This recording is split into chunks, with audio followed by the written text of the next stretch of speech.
One of the enduringly odd things I've noticed about the way the debate went for the EU referendum is mirrored, or may have taken a cue, from the same methodology that created the Communist Manifesto.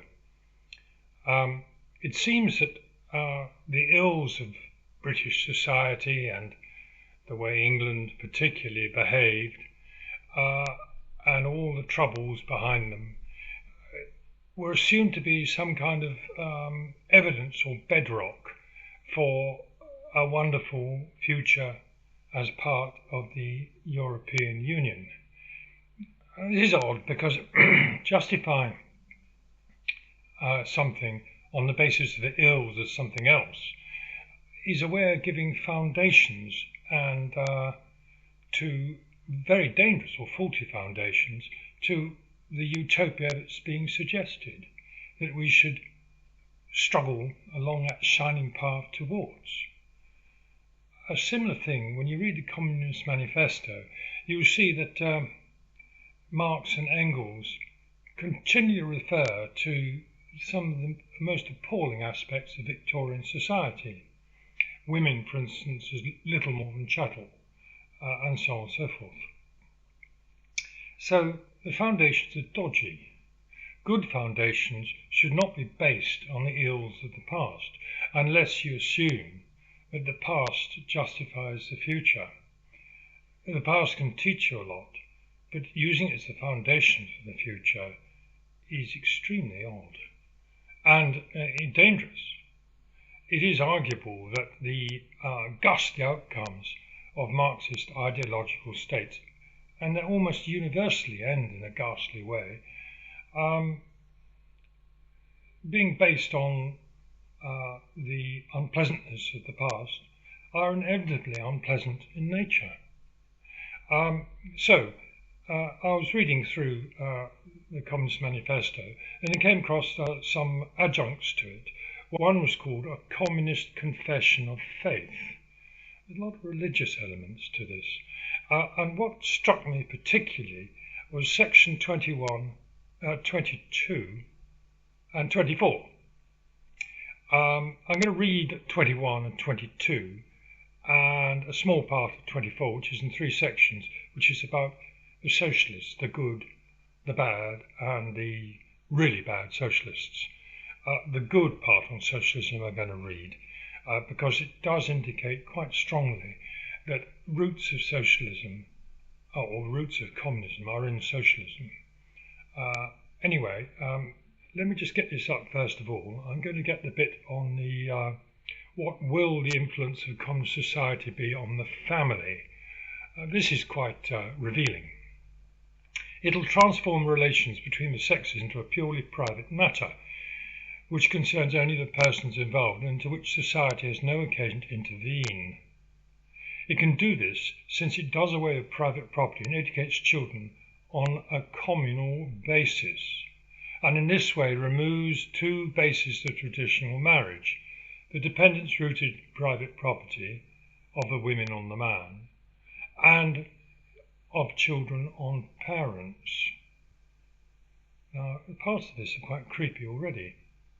And here's the answer to the outcry of the highly moral Philistines against the community of women. Community of women is a condition which belongs entirely to bourgeois society and which today finds its complete expression in prostitution. But prostitution is based on private property and falls with it. It's marvellous, isn't it? You do with private property and you won't have prostitution. I have a lot to learn. Thus, communist society, instead of introducing community of women, in fact abolishes it. Part 22. What will the attitude of communism be to existing nationalities?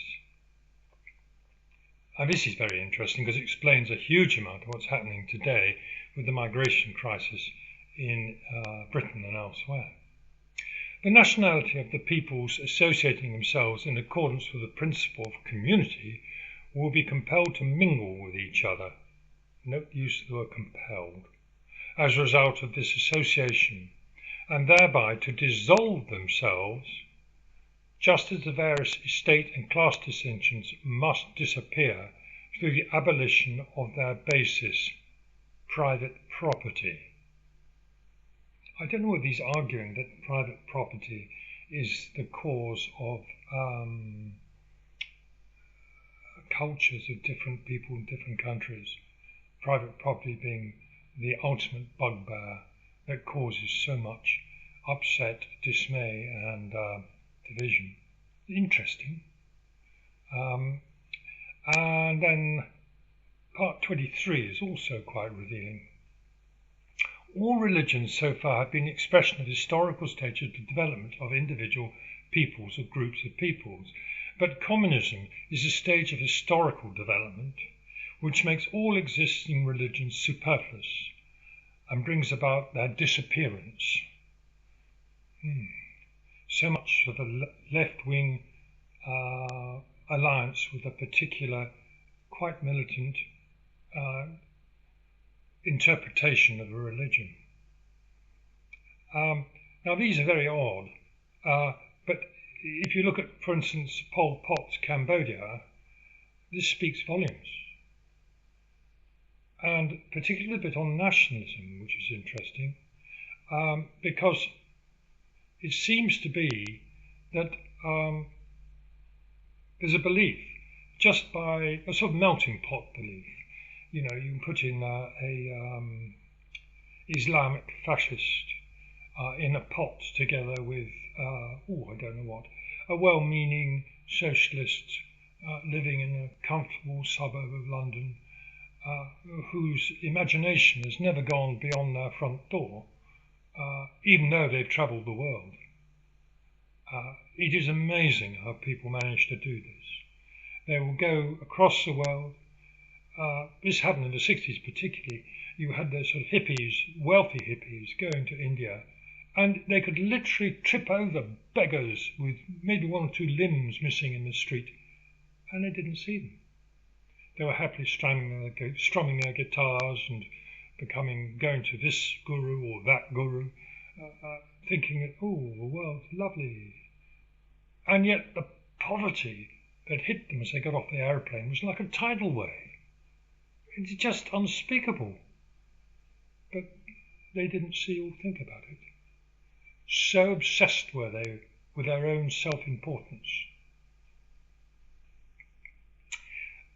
Engels' take on democratic socialists, and I assume that Marx approved of all this stuff, otherwise it wouldn't have survived, is also interesting. So in, I think it's 24, I'm not certain, but the same series that the last two examples came from, this appears. Finally, the third category consists of democratic socialists who favour some of the same measures of the communist advocate as described in Part 18, not as a part of a transition to communism, however, but as measures which they believe will be sufficient to abolish the misery and evils of present-day society. These democratic socialists are either proletarians, who aren't yet sufficiently clear about conditions of liberation of their class, or they're representatives of the petty bourgeoisie, a class which, prior to the achievement of democracy and socialist measures to which it gives rise, has many interests in common with the proletariat. It follows that in moments of action, the communists will have to come to an understanding with these democratic socialists, and in general to follow as far as possible common policy with them, provided these socialists do not enter into the service of the ruling bourgeoisie and attack the communists. It is clear that this form of cooperation action does not exclude the discussion of differences.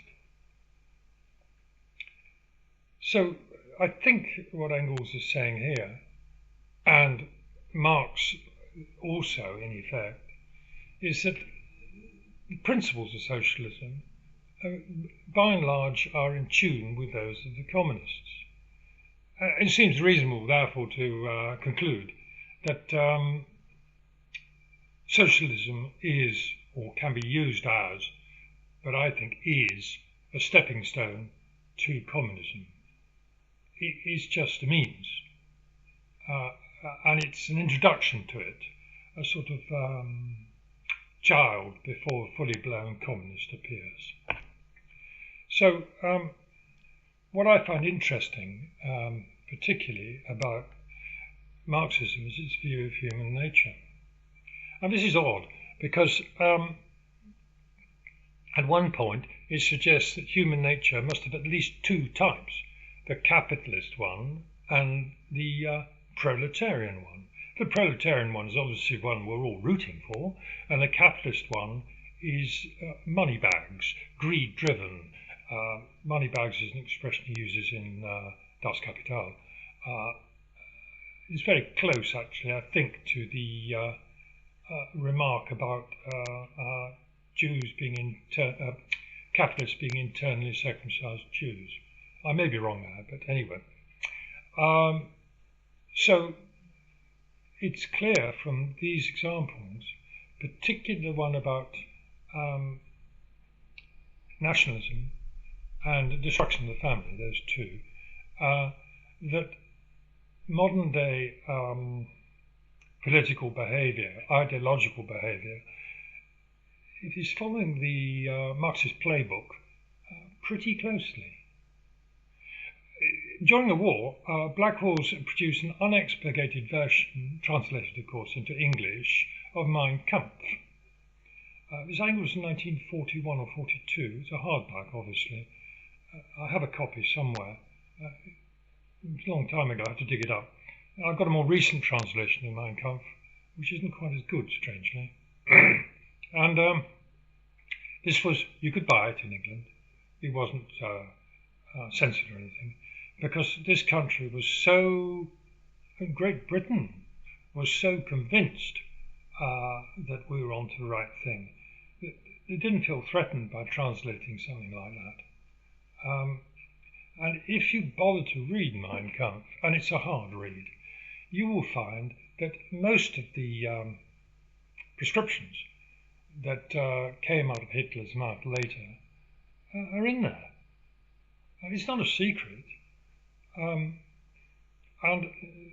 he makes some quite clever observations. At one point early on in the book, I think he remarks, for instance, this is just a sideline to indicate you shouldn't dismiss this book because it's inconsistent and from the pen of someone who was a mass murderer. There's no doubt about that. He wasn't as bad as Stalin when it came to numbers of killed, and Stalin was a bit of an amateur compared to Chairman Mao. And Pol Pot just didn't have enough people to kill to get into that league table very well, but he would have done. So if you read these things, you will find that the stuff's all there. And the odd thing is, of course, that we're not encouraged to do that for some reason. Our university, of course, in the politics courses, they do read all this stuff and it's studied intensely. And students come out genuinely believing that what's in the manifesto, Communist Manifesto, and its adjuncts, pretty good stuff. That's why the part on nationalities and nationalism, maybe I'm jumping to that, but certainly dealing with nationalities and how they would dissolve by enforced intermingling, has had such an impact. If you look at the methodology that Marx uses, it is very Victorian, and more so, he considers society to be, as it were, one vast factory, and the duty of the cogs within, that's you and me, is to make sure this factory continues producing what? What does it produce? Yes, that is the essential inhumanity of this whole story. It produces, I'm not going to swear, but I could do, all. Nothing. Marxism, like many political theories and philosophical theories, is a closed system. It has axioms. And these axioms, in Marxism's case, create abstractions in the intersubjective. And this enables Marx to construct political theory, and he wrote in history along with it, of course, based on strangely deterministic principles, almost Newtonian cause and effect principles, which are very much a rage in the Victorian period. And the light is on, the light is off. There's no nuance, degree, tolerance, or sophistication at all. It has great appeal to many people who are looking for a sort of tramline way of being virtuous and good, and dodging all the sort of difficulties and compromises that make normal living and that come from the necessities of normal life. I mean, there's so much there. Human beings, for instance, all of us are hypocritical to a greater or lesser extent. And so any political system must accommodate that with a due humanity and respect. If you don't allow for human frailty, then you don't respect humanity. But in a Marxist state, there is no tolerance of frailty.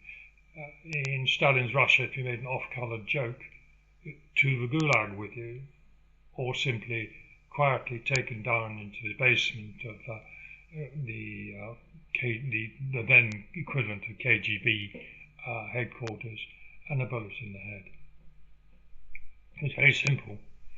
Stalin was genuinely believed this was all necessary. He did it maybe sometimes with a little bit of upset, you know. I mean, early on, for instance, members of the Moscow tennis club, a pretty harmless thing. They went through the book of that after the revolution happened. I don't know if it was Lenin did this or Stalin, but Stalin was Lenin's pupil, there's no doubt about that. Executed a lot of them. You don't need them. Bang. See, if you consider society a great big factory and a gear goes wrong, you don't spend ages, take the gear out, spend ages repairing it and put it together. No, you just chuck it in the bin and get another gear and stick it in. You know, there's no compunction. Anything is justified to get towards that utopia, that factory producing nothingness. It is a pretty ghastly prospect. Ideology is essentially inhuman. All ideology, without exception, because it tries to turn people into logic machines. We use logic, and logic is essential to go to reason, but we're vastly more sophisticated. We can reason. That means that we can temporarily suspend the law of contradiction, non-contradiction, to stop it destroying itself. In a closed systems theory, it effectively destroys itself. It's like a snake eating its tail. And we have many highly educated people, highly intelligent, vastly more intelligent than me, who swallow this stuff whole. And they have no idea of inhumanity, because they don't factor in humanity at all. For instance, the first paradox of reason. Emotion drives reason, because without that there would be no reason to reason. Reason couldn't exist without emotion. So, but we're presented continually with the idea that emotion is the enemy of reason. Yes, if emotion leapfrogs logic, then you've got a problem, because arguments tend to disintegrate into emotional fights, and emotion doesn't know reason. It's like the fuel isn't the car that it drives. Such a simple conflation of things is at the very heart of so much causing trouble in the society today. The second paradox of reason, that, you know, we have to suspend reason to be able to reason. Otherwise, all that information and sense impression stuff coming to our heads, if we tried to, each time anything came to us to go inside our head, if we had to investigate it with logic, our minds would freeze almost instantly, and we wouldn't be able to think. We would most likely die. But we do. We suspend reasoning for the practical reason that we have to do that to be able to reason. That's the paradox. And the third paradox is to do with the nature of logic, and the nature of which is essential to reasoning. But you won't be able to use logic unless you can break it out of its closed system, which we do simply by taking one of its axioms, the law of non-contradiction, and saying, for the sake of argument, there's a double meaning intended, for the sake of argument, we have to suspend the law of non-contradiction to be able to accord meaning to that word, which would otherwise just implode in on itself. The law of non-contradiction would destroy itself because the word contradiction is forbidden because it's contradictory. It's very simple when you look at it that way. It's blindingly simple. Yet from the age of so-called reason, 16th, 17th, 18th century, whenever, no one saw that. So what happens is set the stage. In the Enlightenment, the stranglehold of theology and the church was broken, which was very positive, and that caused a huge advance in many areas. But at the same time, critically dangerous. In the age of reason, there was very little or no understanding of what it was to reason and the difference between reasoning and being logical. Strictly speaking, humans cannot be completely logical, because if we were, there would be no dispute, there would be no discussion, there would be no argument, there would be no thinking, which is almost the logical end of ideology. They don't want people to think because it's already been done by the ideology. Thinking is redundant, reasoning is redundant, obedience, blind obedience, is what is required from everyone.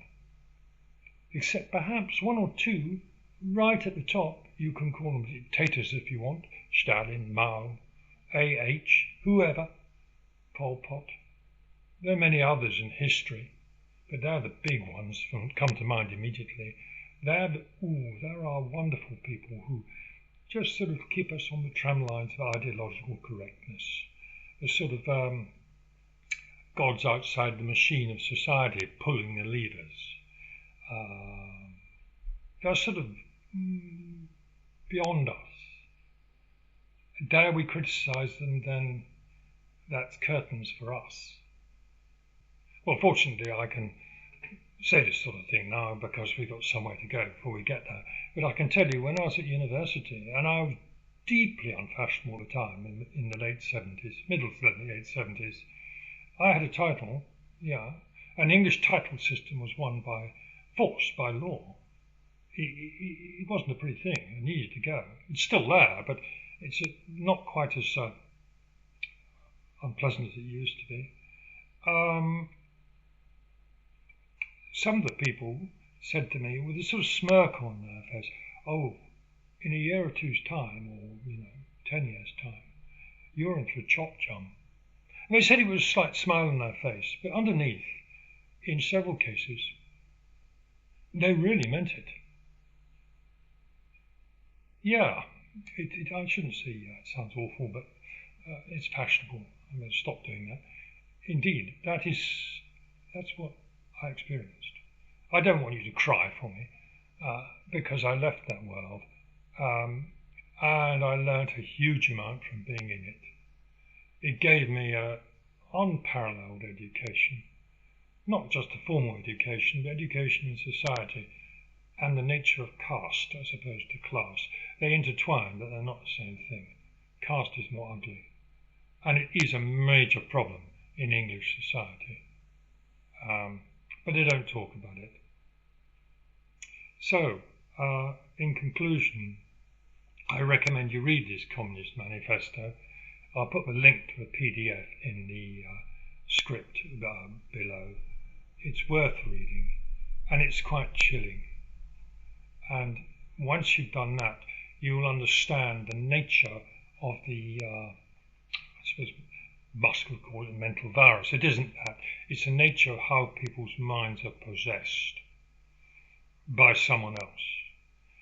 Their freedom of thought in terms of politics and society and morality is reduced almost to zero because they do it by the book. With glee in many cases, and in many cases with stupendous hypocrisy.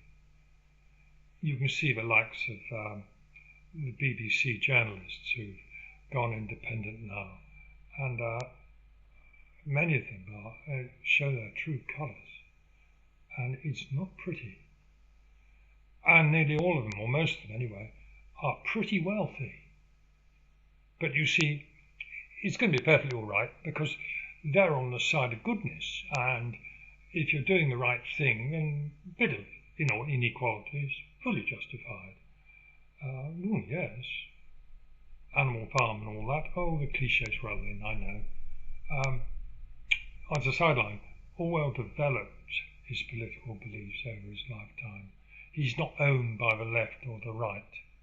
In the end, he didn't really receive much accolade in his lifetime because he was a member of the awkward squad. And he was a free thinker, and they're very rare.